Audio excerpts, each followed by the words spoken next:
Bonjour et bienvenue. Aujourd'hui, nous recevons Monsieur Vladimir Fedorovski. Bonjour. Quel plaisir pour moi. Un plaisir partagé, Monsieur Fedorovski. Alors, avant de commencer, j'aimerais que vous vous présentiez. Ça prendra tellement de temps me présenter. Tellement de temps me présenter parce que dans la réalité, j'ai eu 3 vies. Je suis maintenant écrivain en France d'origine russo-ukrainienne, disons, le plus édité en Europe. Je viens de sortir 56e livre, Napoléon face à la Russie. C'est un livre très important, je vais dire quelques mots sur ça, parce que c'est un livre qui donne des clés historiques sur ça. On va revenir à ça. Mais j'ai eu 3 vies. Pourquoi? Parce que j'ai eu une très longue vie, plus de 20 ans, quand j'étais diplomate. Et je suis très motivé, Merwan, pour venir vous voir. Pourquoi? Parce que dans ma jeunesse, j'étais interprète du Kremlin de la langue arabe. Peut-être vous n'étiez pas né, mais Brejnev, ça vous dit quelque chose. Et j'ai connu tous les dirigeants arabes, grands dirigeants arabes, et j'ai beaucoup d'amis vraiment partout. J'ai une affinité particulière. Je suis d'origine algérienne, je crois, mais j'ai une affinité particulière avec l'Algérie. Plus de 20 ans de travail diplomatique avec Saddam Hussein, Kadhafi, Boumedienne, Bouteflika. Vous avez été proche de Bouteflika, j'en passe évidemment, Abou Abbas, les Palestiniens, mais dans une grande époque. Vous comprenez? Ça vous marque, ça vous marque. Et même, je veux vous dire, le premier souvenir, parce qu'on vit maintenant une crise majeure, etc. Ma première souvenir, c'est la guerre de Kippour. C'était il y a longtemps. Et à l'époque, et vous imaginez, c'est Kissinger qui est venu. J'étais très jeune à l'époque, 27, vraiment très jeune, un peu plus de 20 ans. Et mon premier contact avec, au haut niveau, avec les dirigeants, c'était justement à l'occasion de ça. Kissinger est venu voir Brejnev. Mais Brejnev, vous connaissez Brejnev comme Biden, un peu vieux, etc., gâteux. Brejnev n'était pas du tout ça. C'était un grand dirigeant vigoureux. Et la première fois, Kissinger vient voir et Brejnev, il s'embrassait avec Boumedienne, avec M. Rafal, et souvent il s'embrassait sur la bouche. Et je demande à Kissinger, alors, maître, est-ce que c'était difficile? L'autre, il me dit, mais c'était pour la paix. Mais bref, après longue vie, et après j'étais dans le complot, premier vice-diplomate, mais j'étais marqué, vous m'avez vu dans toutes les télés du monde entier, quand j'étais promoteur de la perestroïka. La perestroïka, Gorbatchev, la fin, la construction de nouveau monde, je réfléchis sur ça, parce que quand même la fin était, le résultat était maintenant impitoyable, mais bref, et après, j'étais deuxième vie, j'étais un court moment, et ça, vous m'avez vu dans toutes les télés du monde entier, avec Kalachnikov, etc. C'était la fin du communisme. J'étais porte-parole des antiputschistes, et j'étais cofondateur d'un des premiers partis démocratiques là-bas, qui s'appelait le Mouvement démocratique. Ça m'a marqué, ça me donne la réflexion. Et après j'ai eu marre, et j'ai commencé ma carrière littéraire. C'est une carrière littéraire absolument réussie parce que vous savez, je suis vendu dans le monde entier, 28 pays. J'ai fait le livre le plus connu dans le monde, 1 million d'exemplaires, c'est le roman de Saint-Pétersbourg, tout le monde l'a lu. Mais maintenant, Napoléon, c'est très important parce que ça donne, vous savez, c'est une longue histoire. Au début, ça ressemble un peu au roman de Saint-Pétersbourg, ça fait l'évasion. Mais derrière ça, il y a une vraie réflexion sur la période actuelle, parce qu'on vit maintenant la période la plus dangereuse de l'histoire de l'Europe, certainement peut-être de l'histoire de l'humanité. On va tout droit vers, à mon sens, la guerre totale. Vous savez, c'est les gens quand on est arrivé, il y a des choses qui ne marchaient pas, et je dis c'est les amateurs. Je les compare avec les amateurs, justement, parce que je sais que vous devez poser la question, et je suis volé. Je tiens à vous dire, très bien. le plus dangereux de l'histoire, et Napoléon, il a beaucoup réfléchi sur les erreurs. Les erreurs. Vous ne faites pas Sissi dans votre excellente chaîne, je tiens à vous dire, mais beaucoup de gens préfèrent nier la réalité, vivre dans l'illusion, raconter des histoires. Et je dois vous dire que Napoléon, il a dit que son erreur, encore il y a longtemps, en 1812, le climat, vous allez me dire de banalité, 30 degrés de froid, la profondeur stratégique russe, il l'a sous-estimée, mais surtout, il disait, je prenais mes désirs pour la réalité. Je vendais l'ours avant de le tuer. Et mentalité des peuples. Et mentalité des peuples, je suis très sensible, puisqu'on est venu de loin. Vous et moi, nous connaissons les gens d'ailleurs, nous connaissons notre propre mentalité. Et peut-être sur ce plan-là, il faut nous écouter, parce que mentalité, il faut les respecter, les autres pays. C'est très intéressant parce que vous comparez, vous traversez un petit peu l'histoire, et ce sont des périodes où la diplomatie avait une importance capitale aussi. Vous avez parlé de toute la période où vous avez côtoyé de hauts dignitaires, de hauts représentants politiques du monde arabe, et la parole des diplomates avait une importance. Est-ce qu'aujourd'hui, la différence, c'est que cette parole n'existe quasiment plus? Oh, vous prêchez un convaincu, vous êtes très bon. C'est la question que je vous pose. Très bon. Encore une fois, vous êtes différent. Pourquoi je viens? Parce que vous êtes différent. Vous posez des vraies questions. Parce que je pense qu'un des dangers de la période actuelle, c'est que vous comprenez, je vais vous dire le grand danger, que la diplomatie est presque tuée. On me dit que c'est comme la guerre froide. Je dis, vous rigolez. Quelle guerre froide? Guerre froide, ça va vous apparaître un rêve. Un rêve. Parce que pendant la guerre froide, il y avait des lignes rouges, il y avait des contacts, il y avait des dirigeants charismatiques. Vous savez, j'ai connu encore Nasser, vous comprenez, tout ça, c'est les gens qui me marquent dans la région, où, vous savez, tout ça, c'est... Boumedienne, il était très intéressant, détrompez-vous, ça. Moi, je me souviens de lui, très rigoureux, etc. Mais au-delà de ça, vous comprenez, la diplomatie était portée au pinacle. Au pire moment, je vous ai raconté la gestion de la guerre de 6 jours, je tiens à vous dire. Vous comprenez, Kissinger, une première leçon de Kissinger, il m'a donné, vous savez ce qu'il m'a dit? Il ne faut jamais mettre l'adversaire dos au mur. Si vous mettez l'adversaire dos au mur, c'est foutu, il faut trouver l'équilibre des intérêts, etc. La diplomatie. Vous savez, je suis très sensible que vous avez posé cette question. Je considère que la diplomatie est presque morte aujourd'hui. Et ça, c'est le premier point. Deuxième point, je tiens à vous dire, Merwan, le problème là-dedans, c'est que même pendant les guerres froides, le pire moment de la guerre froide, nous avons toujours gardé les contacts. Moi, j'ai participé, je n'ai pas le temps de vous raconter, j'ai eu des contacts confidentiels essentiels pour cette période. Dans les pires moments, on a gardé le contact, on a gardé l'échange. Aujourd'hui, les contacts sont rompus. Première chose. Deuxième chose, que les gens vendent la peau de l'ours avant de le tuer, et dans la réalité, ils vivent. Je dis à vos collègues souvent, faites attention. Vous vivez, vous êtes devenus presque les gens disent les chaînes d'information, d'autres publics, je voyage beaucoup en France, ils disent les chaînes de désinformation. Pourquoi? Parce que le journalisme est devenu presque la propagande. Et la propagande, c'est très dangereux. Mais en soi, pendant la guerre froide, évidemment, nous avons pratiqué la propagande. Mais la seule chose, je tiens à vous dire, que nous n'avons jamais cru à la propagande. Et aujourd'hui, ils mentent et ils y croient. Et ça, c'est grave pour les journalistes. Ça, c'est grave encore plus pour les hauts responsables politiques. Et il y a encore un élément, je tiens à vous rajouter.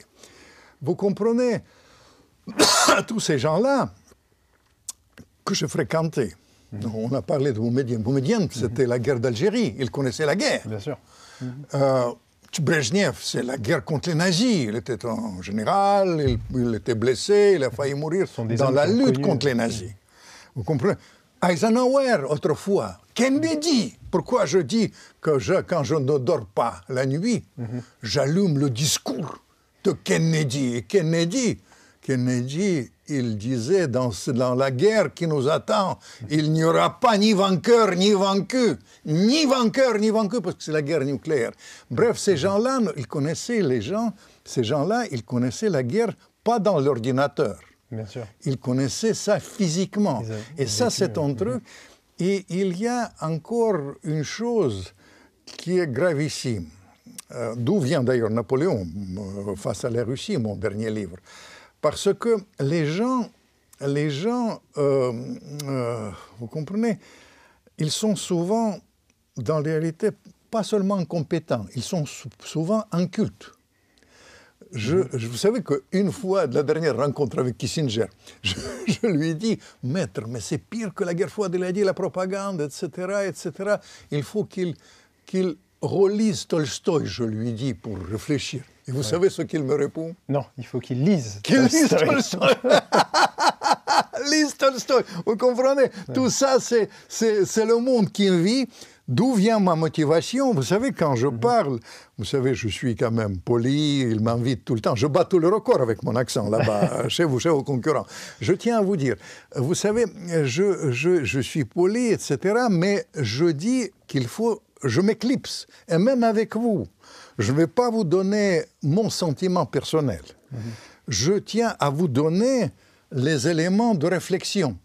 Du concret. Du concret, de réflexion incontestable. Parce que, vous comprenez, je vais vous dire, pour la crise qu'on vit, je tiens à vous dire, il y a 3 étapes. La première étape, c'était le vertige d'illusion. Vous vous souvenez ce qu'ils vous ont raconté? Cliquez sur vos collègues. Il suffit de cliquer. Tout est sur l'Internet. Cliquez. Poutine dit concert. Les Russes sont nuls. Les Ukrainiens ont gagné la guerre. Etc., etc. Ils ont raconté ça, etc. Et après, la réalité affronte. C'était la première étape, c'était les vertiges d'illusion. Deuxième étape, c'était, si vous me permettez, comme je suis écrivain, le rappel de Balzac. Balzac, les illusions perdues. Parce que vous savez, les Russes avancent, maintenant ils grignotent, ils disent, dans la réalité, ils avancent d'une manière significative. Et troisième étape, et c'est le plus dangereux, c'est ça qu'on vit aujourd'hui, c'est la fuite en avant. Parce qu'il n'y a pas, moi quand je vais vous dire, quand j'étais diplomate, mais même pour vous dire, comme je fais j'ai toujours non seulement plan B, mais plan C. J'ai plusieurs trucs. Et ces gens-là, je vais vous raconter l'histoire. J'ai parlé avec un sénateur américain. J'ai dit, quelle est votre stratégie? Et vous savez ce qu'il m'a répondu? Nous avons la stratégie de météorite. Je dis, météorite, c'est merveilleux. Météorite, merveilleux. C'est-à-dire, météorite, c'est que ça tombe sur la tête de Poutine, il n'y a pas de problème. Météorite. Et je lui ai demandé, et si ce n'est pas météorite, quel est votre plan B? Et ça m'a fait... Vous savez, j'étais atterré. Je suis revenu, j'étais atterré. Il a dit, mais nous n'avons pas de plan B. Nous avons tous... Et ça rejoint ce que vous disiez sur la diplomatie. Et le point le plus important, qui est aussi le plus concret, c'est la guerre en Ukraine, où on en est aujourd'hui dans cette guerre en Ukraine, qui, selon vous, a généré beaucoup d'illusions, finalement. Ça a généré les illusions, ça a généré...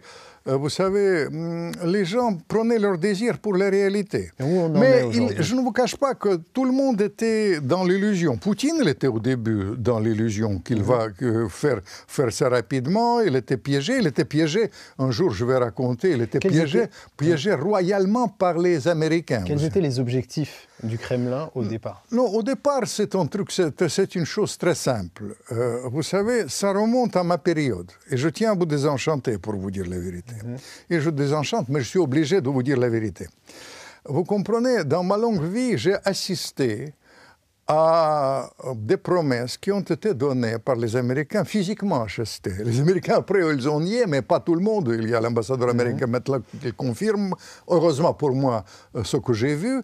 Les Américains, ils ont promis de ne pas faire bouger l'OTAN du côté de frontières russes et surtout de ne pas toucher à l'Ukraine. Ça, c'était la promesse de l'OTAN. Ils ont complètement menti sur ça. À tel point que le président Clinton, il a osé de dire que ça n'a jamais existé. Que c'était... Mais vous savez, je vais vous dire, moi j'étais copain de ministre des Affaires étrangères, à l'époque, il s'appelait Shevardnadze, si vous vous souvenez, sous Gorbatchev, et j'étais physiquement assis. J'ai vu quand Baker, il a promis que l'OTAN ne va pas bouger d'un pouce.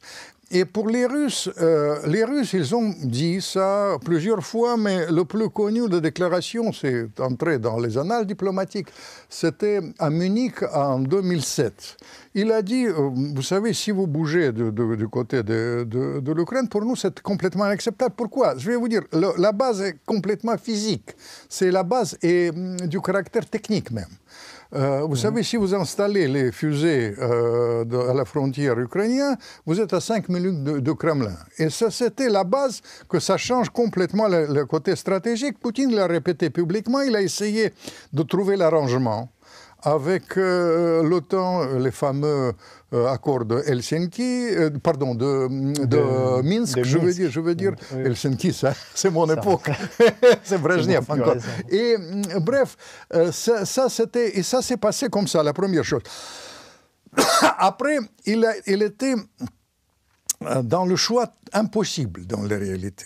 Impossible, soit des... Vous voulez dire que les Occidentaux ont mis au pied du mur la Russie?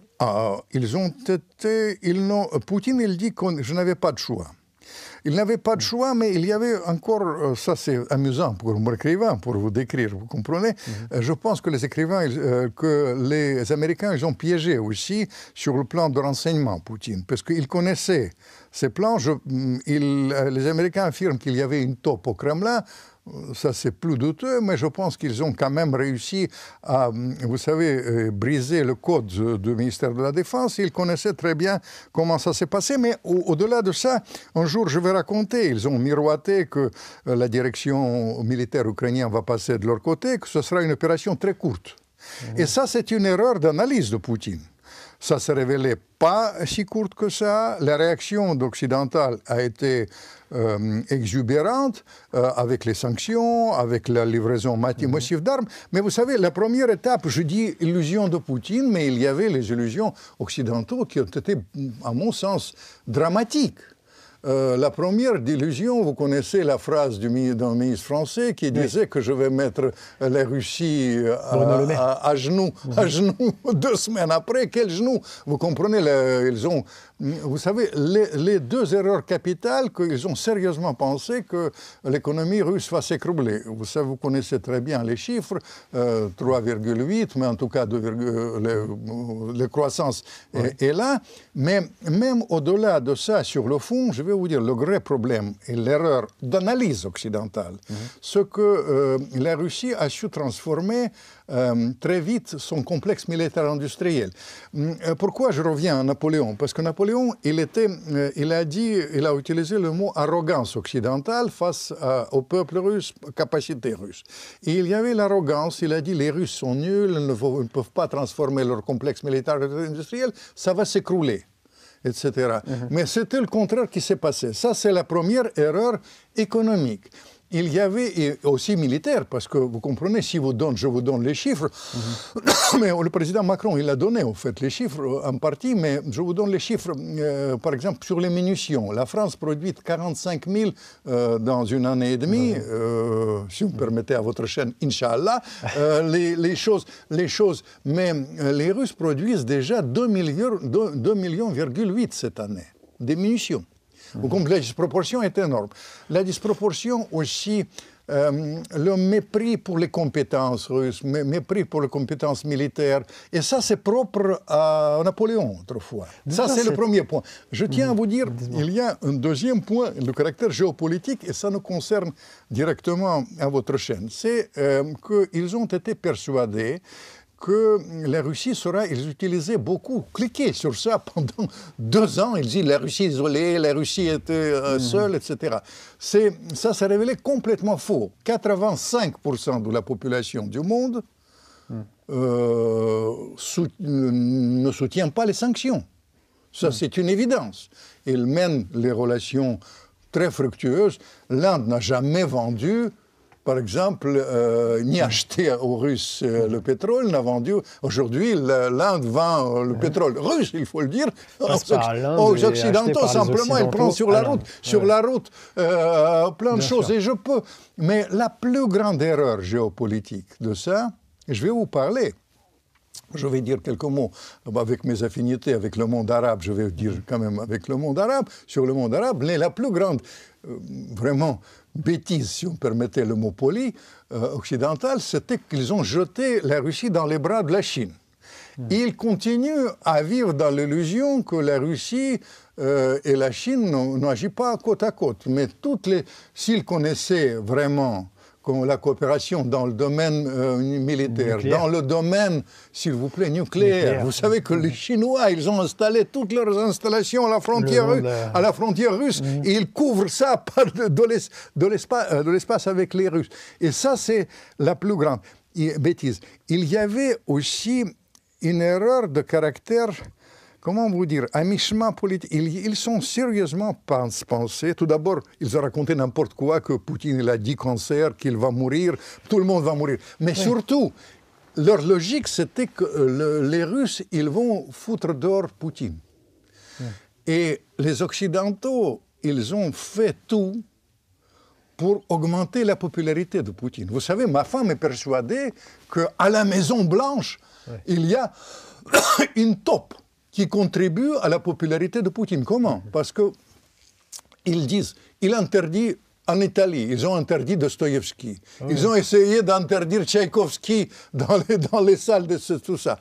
Et à ce moment-là, mais il fallait me demander comment agir. J'aurais pu conseiller, j'ai conseillé quand même, conseiller comment il fallait distinguer le peuple russe et Poutine.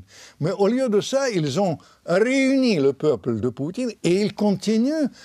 Vous savez, Poutine est énormément populaire. Les dernières élections, ce n'étaient pas les élections bidons. Mais d'où vient cette manière qu'ont les médias, par exemple les médias français, de vouloir absolument psychologiser Vladimir Poutine, en faire un fou, ou alors à avoir des considérations sur le conflit qui sont en dehors un petit peu du réel. C'est-à-dire qu'à minimiser les moyens militaires russes, à considérer que la Russie est en train de perdre. Souvent, on a ces titres qui reviennent dans les médias où on nous dit que les Russes perdent la guerre, perdent du terrain. Enfin, comment ça se fait qu'on c'est n'importe quoi. Vous savez, et encore une fois, je tiens à vous dire, pour que les gens comprennent, moi j'ai écrit 6 livres avec Poutine, j'étais souvent critique avant l'heure. Quand ces gens-là qui nous racontent des histoires, ils donnaient la Légion d'honneur à Poutine, j'étais déjà critique avec Poutine. Mais je ne juge pas ça, je donne les éléments d'analyse. D'où vient ça? Vous comprenez, c'est très difficile. Il y avait, tout d'abord, le concept n'était pas européen. Le concept de cette guerre, c'est un concept de néoconservateurs américains. Qui ont été persuadés, c'est tout en gros, les gens que je connais, ils sont pittoresques, vous comprenez, et que c'est absolument extraordinaire, comme les gens, comme ignorance aussi souvent, mais ils prennent leur décision.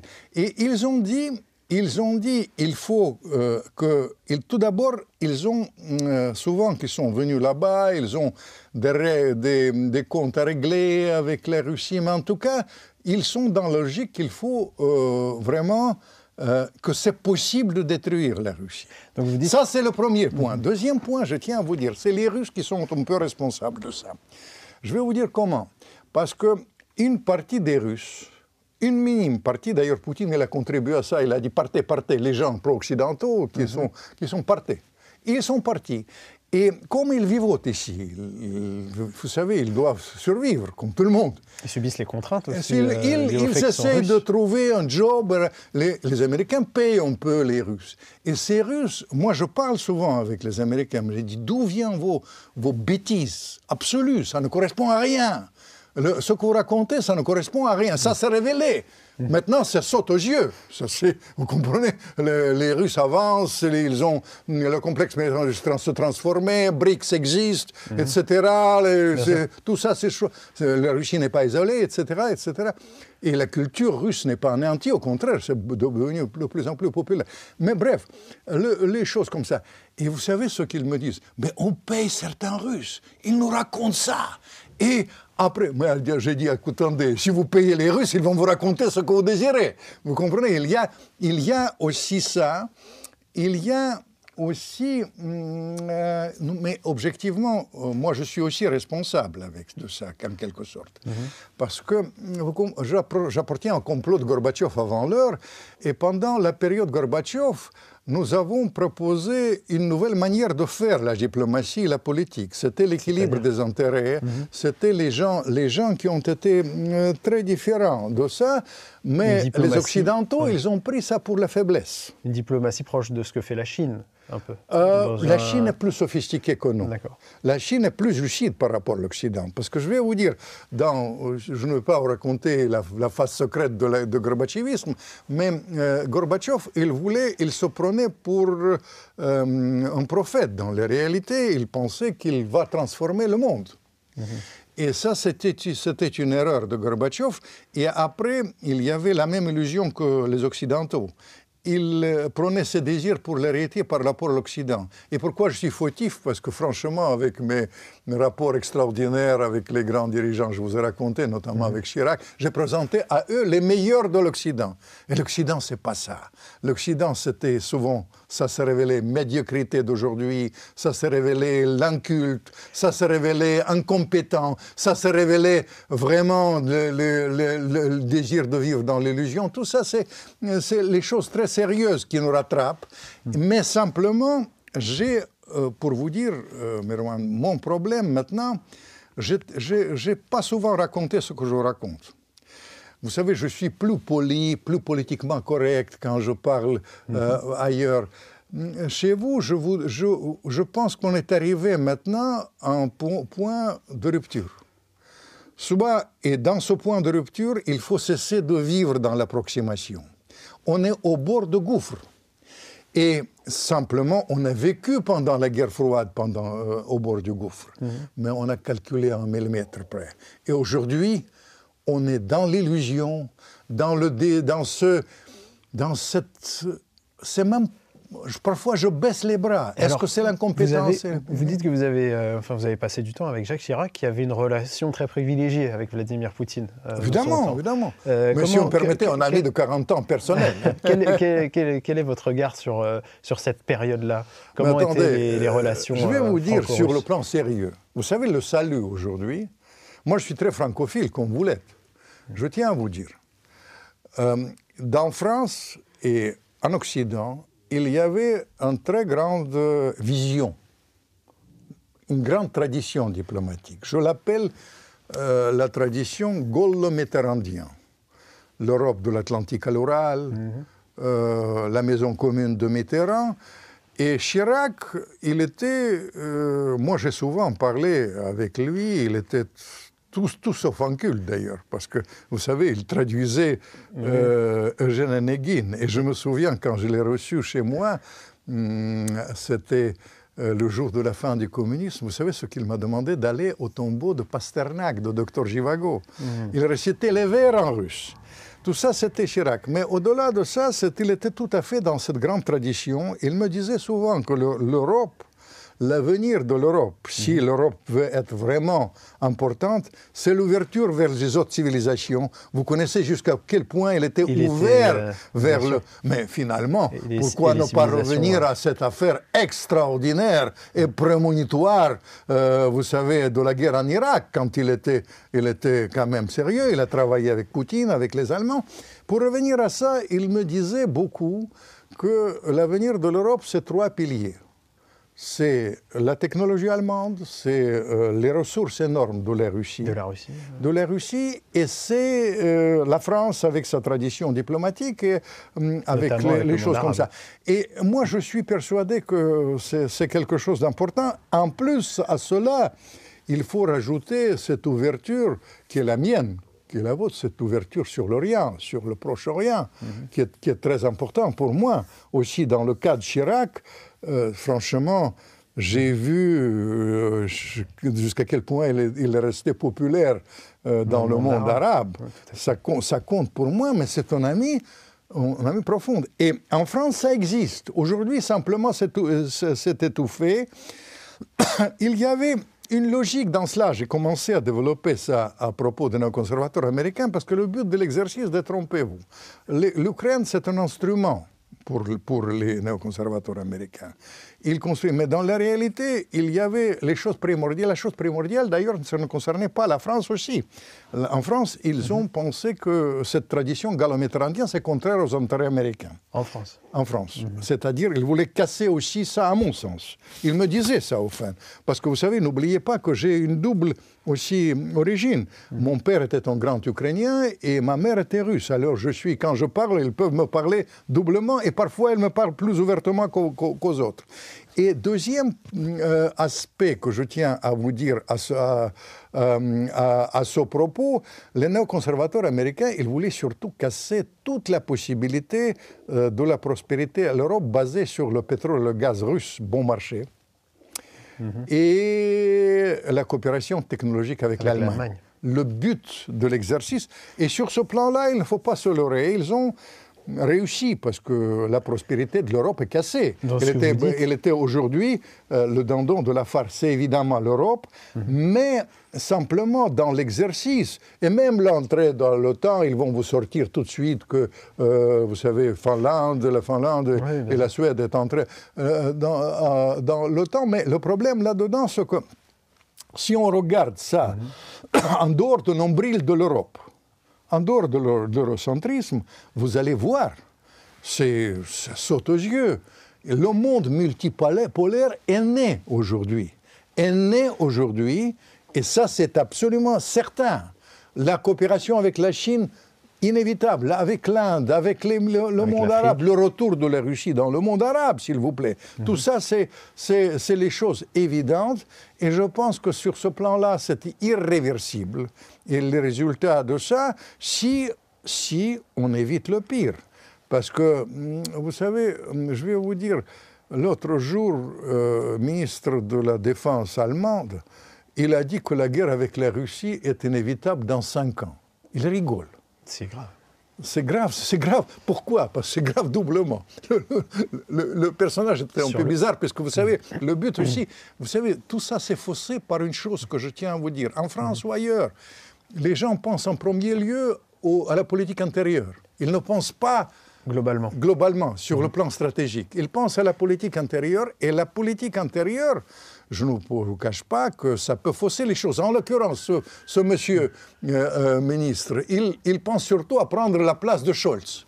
Oui. Alors ils vont embêter Scholz, il compare Poutine à Hitler, et il dit que la guerre est inévitable. Mais la guerre est inévitable. Mais simplement, quand il parle, avec ma modeste connaissance du Kremlin, je ne suis pas certain qu'il est au courant de quoi il parle.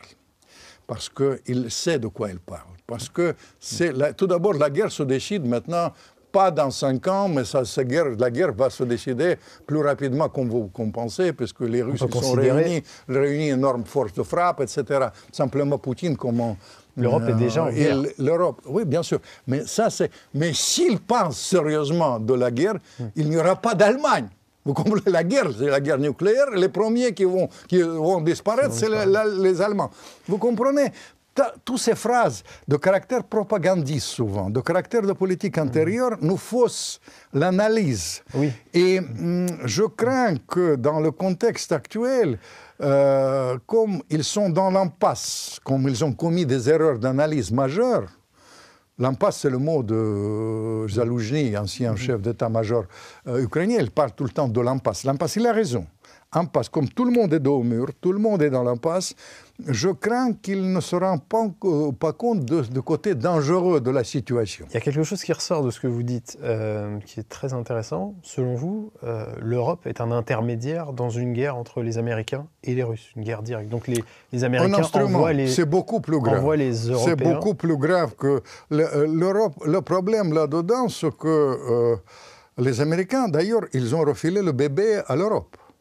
Vous avez remarqué ces derniers temps, quand il se désengage petit à petit, et même, il dit que c'est Trump, non. Même si Trump n'est pas élu, vous savez, de toute manière, ils vont refiler le bébé à l'Europe. Mais l'Europe, pour faire ça, il faut avoir beaucoup de fric. Vous connaissez l'endettement de la France, vous connaissez les problèmes économiques de l'Allemagne. L'Allemagne, il n'y a pas de croissance, c'est beaucoup plus grave. Ça, c'est l'aspect là. Et après, il faut vendre ça à l'opinion publique. Et souvent, mais l'opinion publique, vous demandez, moi j'écris mes livres en Normandie, je parle tout le temps avec les paysans normands, je tiens à vous dire, personne ne veut aller se battre et mourir pour Danzig ou pour l'Ukraine. Je ne connais pas une seule personne. Vous comprenez, tout ça, c'est d'où vient la nécessité d'inventer les personnages. Et encore une fois, Poutine, ça peut être dangereux, ça peut être pas dangereux, mais la seule chose que je tiens à vous dire, il ne faut pas qu'on invente Poutine. Ça, c'est vivre dans l'illusion de personnages qui n'a jamais existé. C'est une chose gravissime, à mon sens, et ça fausse aussi l'analyse. Mais c'est vrai que l'Europe, dans cette affaire, c'est le vrai perdant dans l'affaire, c'est l'Europe, parce qu'une fois le président français, il dit que la prospérité de l'Europe n'existera plus, et il a raison de le dire, parce que la prospérité de l'Europe, c'est le pétrole bon marché russe, l'énergie russe bon marché, le bon marché, la main-d'œuvre chinoise bon marché, qui n'existe plus, et surtout l'absence des dépenses militaires qui sont devenues maintenant tout à fait exorbitantes et inévitables. Et comment expliquer justement que cette classe politique européenne, les Français en tête, et vous l'avez dit aussi les Allemands, soit autant va-t-en-guerre? Le président français qui parle d'envoyer des troupes au sol, les milliards qui sont envoyés continuellement à l'Ukraine, sous couvert d'un soutien de l'Ukraine face à la barbarie russe. Comment expliquer en même temps aussi le détachement, parce que vous l'avez souligné, les Français ne veulent pas de guerre, les Allemands non plus, les Européens globalement ne veulent pas de guerre avec la Russie. Comment ça se fait que ces élites politiques, elles, sont tournées, ont l'air aussi belliqueuses? Vous savez, je pense qu'il y a une sorte de coupure aujourd'hui entre la réalité des pays et la réalité géopolitique. Et ce microcosme où vous vivez, le microcosme, c'est souvent les médias, c'est souvent ça. Et après, la classe politique a changé. Tout d'abord, quand je réfléchis sur ça, j'étais longtemps professeur à HEC. J'ai remarqué qu'avant, il y avait les gens qui ont eu velléité d'aller vers le monde politique. Aujourd'hui, les meilleurs ne vont pas dans le monde politique. Pas du tout. Vous savez, il y a aussi une sorte de règne de médiacratie. Ça, c'est un aspect. Aussi, l'éducation n'est pas étrangère pour moi. Parce qu'encore une fois, mes constats, quand j'étais professeur à HEC, ils connaissaient très bien les fiches. Dès que vous sortez un peu ailleurs, ils sont perdus. Ils sont désemparés, etc. Il y avait, les Américains, ils ont été très, très efficaces aussi en Europe. Vous savez, ils ont formé, ils ont eu tout un programme de formation des gens là, et il y avait les idées préconçues. L'exemple classique, c'est l'analyse du personnage de Poutine. L'analyse du personnage de Poutine, encore une fois, je vous dis encore une fois, je suis poutinologue, le connu dans le monde entier. 28 pays. Je ne suis pas du tout, j'étais critique avant tout le monde de Poutine. Aucune complaisance. En plus, Poutine n'aime pas Gorbatchev, j'appartiens à cette période, c'est-à-dire on ne peut pas me reprocher. Mais simplement le personnage qu'il raconte, c'est le personnage qui ne correspond à rien. C'est ça qui me perturbe. Ils disent que c'est un dango. Ce n'est pas un dango, il a une logique.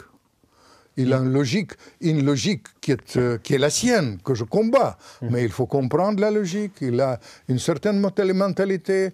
Ils disent que Poutine n'est pas populaire. Les 85% des Russes, la CIA dit. La CIA, je dis, vous savez, j'hésite même de dire pourquoi il est populaire. parce que je vous expliquais les raisons, etc., etc., etc. Tout ça, c'est une chose. Il y a l'aspect aussi va-t-en-guerre qui me gêne sur le fond. Je vous dis encore une fois, j'ai constaté souvent, ils regardent le monde dans l'ordinateur. Ils ne connaissent pas la réalité de la guerre. Les gens avant que je connaissais, ils connaissaient très bien la réalité de la guerre, les choses comme ça. Ils ont été dans le chair, ils ont eu, etc. Tout ça, et ces gens-là, ils n'ont pas vraiment peur de la guerre. Pour moi, ça me perturbe. Humainement, pour moi, c'est vraiment quelque chose d'acceptable. Mais la preuve est là.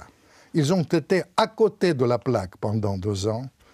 Les sanctions, les Russies isolées, les rapports avec la Chine, etc. J'en passe. Ou le changement de la politique de Poutine à la place, le régime changing, ce qu'ils appellent. Tout ça, ça s'est révélé qu'il ne correspond à rien. Et encore une fois, pour moi, le fait que ça ne correspondait à rien, ça ne me gêne pas autrement. C'est leur affaire de mentalité, les erreurs on peut utiliser, etc. Mais le problème, là, qu'on est maintenant au bord du gouffre, et au bord du gouffre, il faut calculer à 1 millimètre près. Et s'il y a une telle approximation, ça peut nous donner des choses. C'est-à-dire que si vos analyses sont erronées dès le départ, la prise de décision derrière ne correspondra pas du tout à la réalité. C'est aussi l'analyse de l'évolution militaire, l'analyse de l'évolution économique, méconnaissance aussi, mépris parfois pour les autres civilisations. Bien sûr. Il y a l'aspect de mépris. L'interdiction, il fallait vraiment inventer. Je vais vous raconter 2 histoires. Quand ils ont interdit Dostoïevski, le déclenchement, Poutine était en baisse de sondage. Dès qu'ils ont fait ça, il a commencé à monter. Et deuxième aspect, il y avait un type, un ancien dirigeant polonais, que je connais en fait, dans l'émission. J'étais avec lui. Il dit qu'il faut, vous savez, diminuer la population de la Russie de 100 millions et scinder la Russie en 5. J'ai dit, mais c'est un agent de Poutine. Et je ne savais pas si bien dire. Parce que les Russes, ils ont pris la séquence, ils ont enlevé ma gueule, puisqu'ils n'aiment pas me montrer trop, et ils ont pris ce dirigeant, Walesa, il s'appelle, ancien président polonais, et ils ont montré ça aux meilleures heures d'écoute à la télévision, tout le temps. Et les sondages en forcément derrière. De Poutine. Vous voyez, les erreurs de ça, il faut être très pointu. Et je pense qu'on est devant le choix. Soit on continue vers l'escalade. Et l'escalade, c'est étape par étape. Tout d'abord, les conseillers secrets. Après, les conseillers visibles. Après, les troupes au sol. Après les troupes au sol, les Russes, ils vont tirer sur ça. Après, les avions.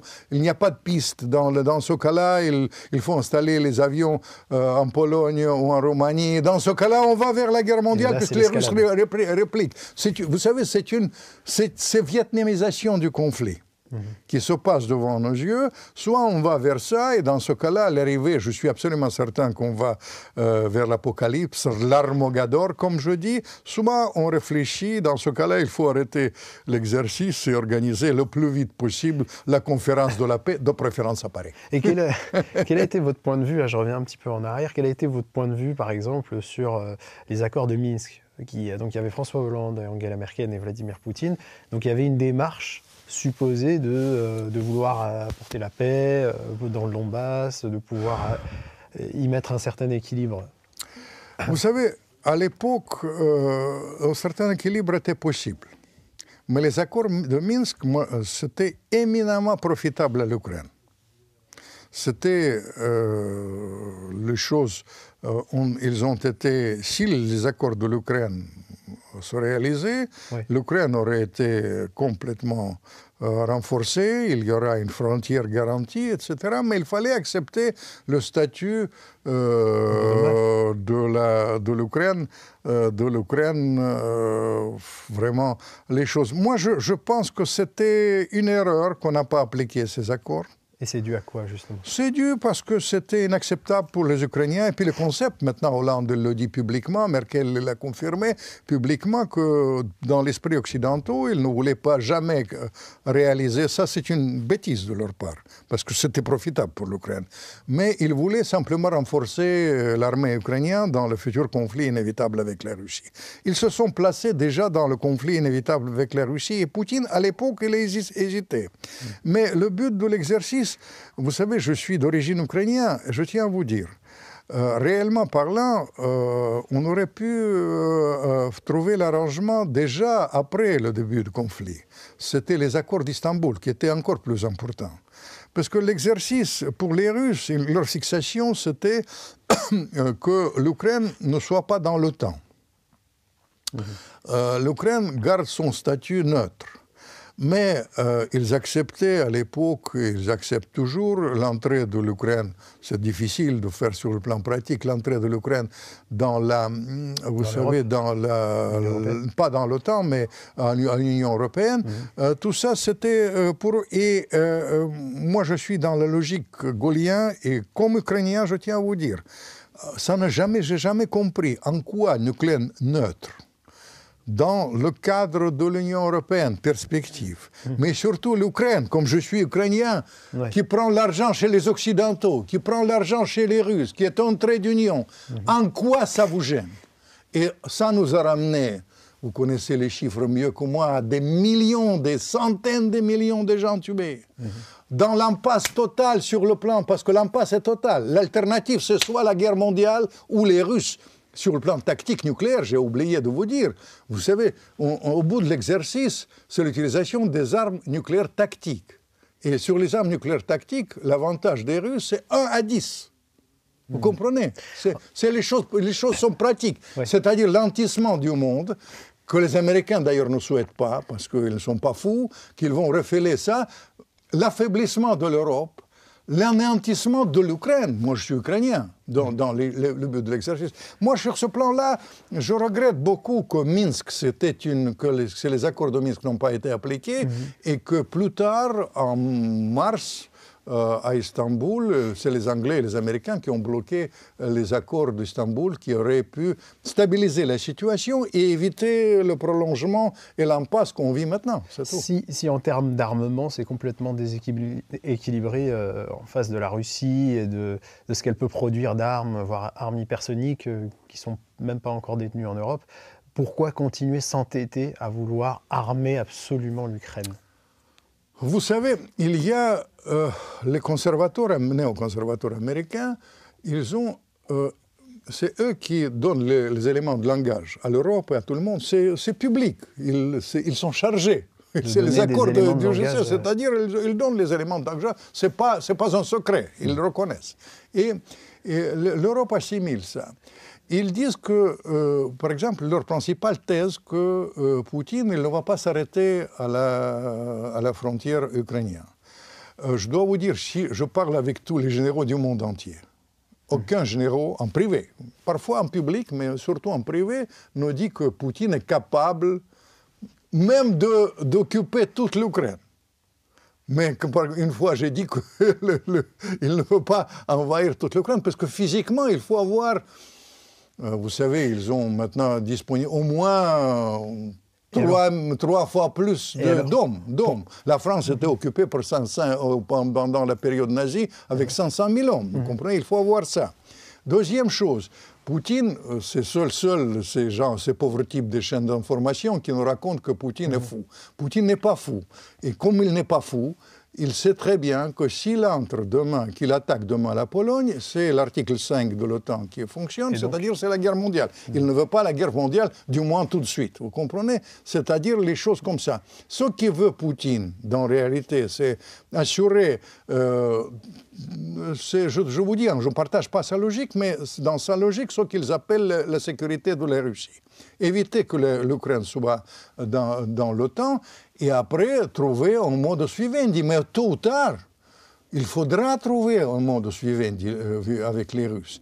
L'alternative à ça, je vous dis, c'est l'anéantissement du monde. Et surtout, déjà, ce n'est pas profitable pour l'Occident. Avec ce qui se passe avec BRICS, avec le monde multipolaire, etc., avec l'orientation définitive de la Russie vers l'Asie, c'est contre sa nature, etc., mais déjà, avec ça, c'est profitable. Mais l'alternative à ça, dans la réalité, elle n'existe pas. C'est la fin du monde, c'est tout. Et donc, vers quelle issue se dirige ce conflit qui est le qui Tôt ou finalement tard, qui il sera le faudra vainqueur? trouver un modus vivendi. Je vais vous dire modus vivendi avec l'Occident. Malheureusement, moi j'étais persuadé que cette tradition gallo-métérandienne dont je vous ai parlé, la France, avec comme puissance équilibre, aurait pu jouer un rôle plus important. Comme ça, ce n'est pas le cas. Je pense que c'est plutôt les Américains qui peuvent trouver l'issue. Je ne crois guère à la solution, vous savez, nord-coréenne, le blocage de fait qui dure des années. Mais ce qui est souhaitable pour l'Ukraine en premier lieu, moi je suis persuadé qu'en premier lieu, pour sauver l'Ukraine, il faut arrêter ça le plus rapidement possible et après trouver modus vivendi avec les Russes, ce qui n'est pas impossible, mais ce sera très difficile parce que la donne a changé, la mentalité a changé, nouvelle élite là-bas arrive, ce sont les gens qui ont connu le front. Et surtout, on dit que la Russie veut aller vers l'Occident. Le grand problème aujourd'hui, que la Russie ne désire plus l'Occident. Vous savez, ils disent que l'Occident, c'est terminé.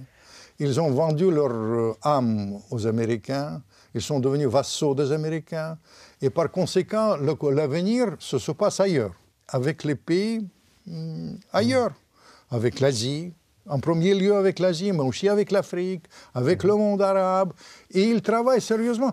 Je parle avec eux, avec les Russes.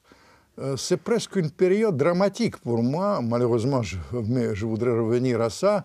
C'est dramatique. Pourquoi? Parce que Pierre le Grand, il a fouetté la Russie pour qu'elle devienne européenne.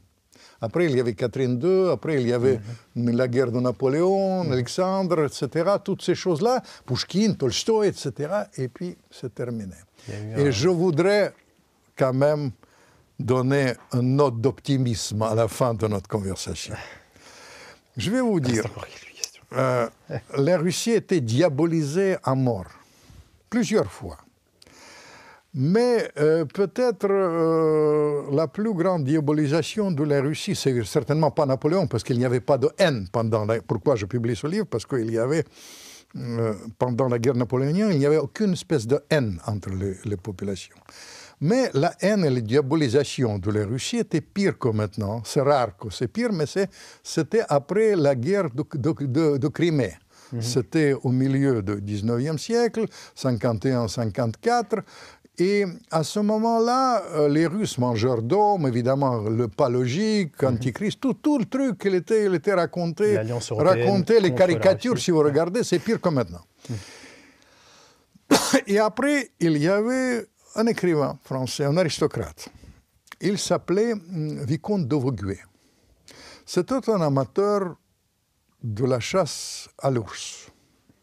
Il est allé en Russie chasser à l'ours, et vous savez, les aristocrates, ils se vivent entre eux.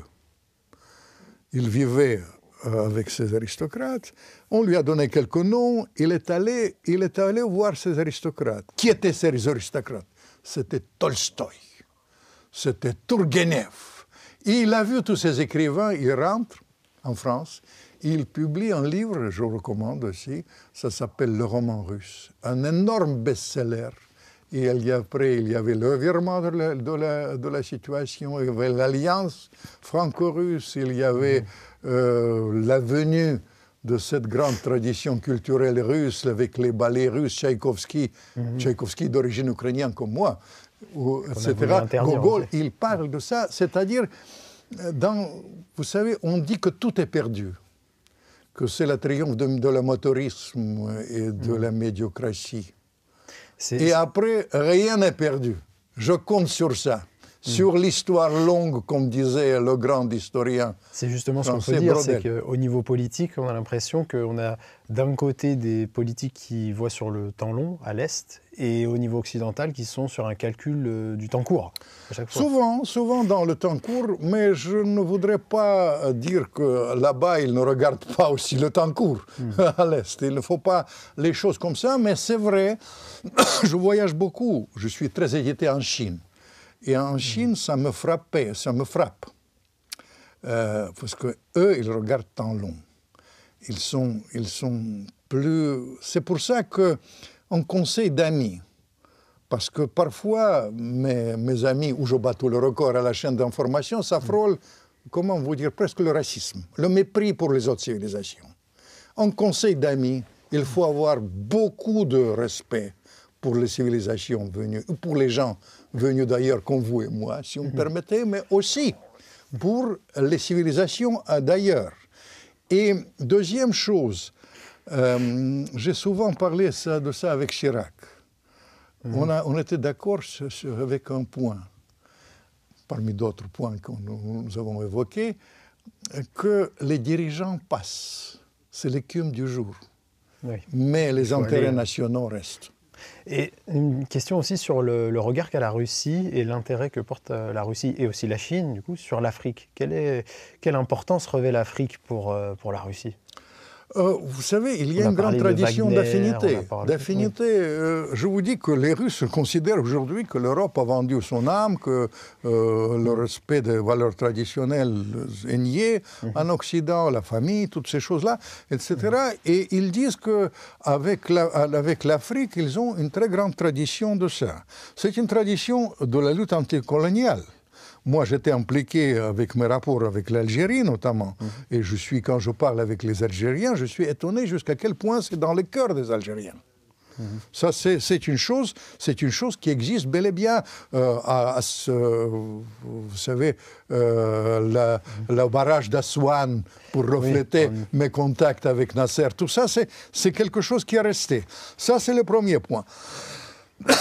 Deuxième point, il faut dire que je pense que, franchement, les vraies contradictions avec la France, c'est d'ailleurs l'Afrique. Parce qu'en Afrique, il y avait les choses bizarres qui sont passées. Souvent, les thèses officielles, que c'est le complot de Poutine qui entre, etc. Mais Poutine, c'est quelqu'un, j'ai expliqué ça souvent, c'est quelqu'un qui est très...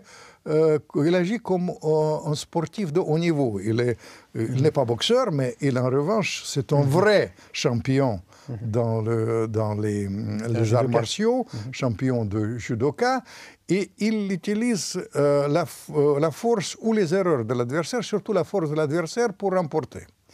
Et je pense qu'il y avait un vide qui était resté en Afrique.